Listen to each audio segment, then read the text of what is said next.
There's a lot of speculation at the minute that Chancellor Rachel Reeves may scrap the cash ISA. Why would the Chancellor want to scrap the cash ISA? There's a couple of reasons.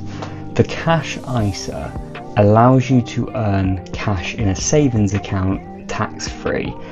That sounds brilliant, but what does that actually mean for most people? Well, the cash ISA allows you to not pay any tax on the interest earned.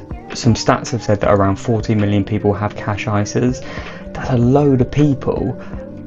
But number one, their money may not be working hard enough for them and they might not actually be earning decent enough returns. And number two, they might not really understand that they're not getting any tax saving whatsoever because they're not earning enough interest in order to make the savings tax efficient.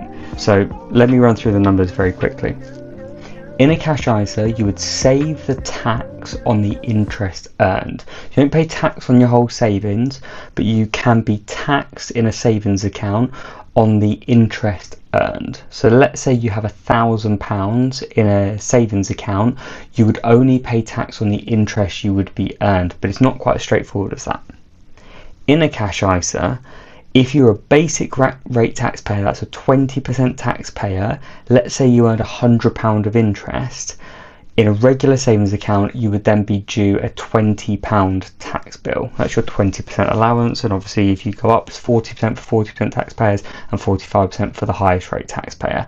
Now that seems like a lot, you know, for every £100 of interest earned, you could lose 45% to the tax man, i.e. £45. In a cash ISA, you wouldn't lose anything, it's entirely tax-free. However, your personal savings allowance allows you, so a basic rate taxpayer, so somebody paying 20% tax, income tax that is, can earn up to £1,000 of interest entirely tax-free. What does £1,000 of interest actually look like? Well, to give you an example, if you were to earn a 2% interest rate, so that's 2% interest you would earn on all of your savings, £1,000 of interest, you would have to have £50,000 in savings in order to earn the amount of which it would then be taxable.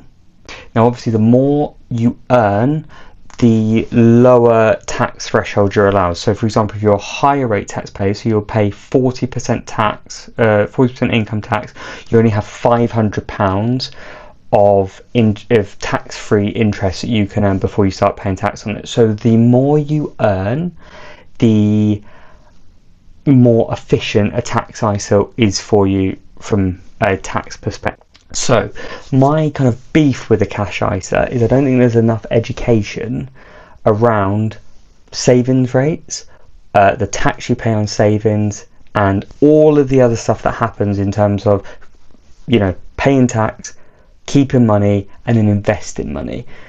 There has to be a fundamental shift on how we educate people on what money does when it's in savings, what money does when it's invested, what your returns can be in savings, what your returns can be when it's invested, how quickly you need the money and how quickly you don't need access to the money is a real key driver in this.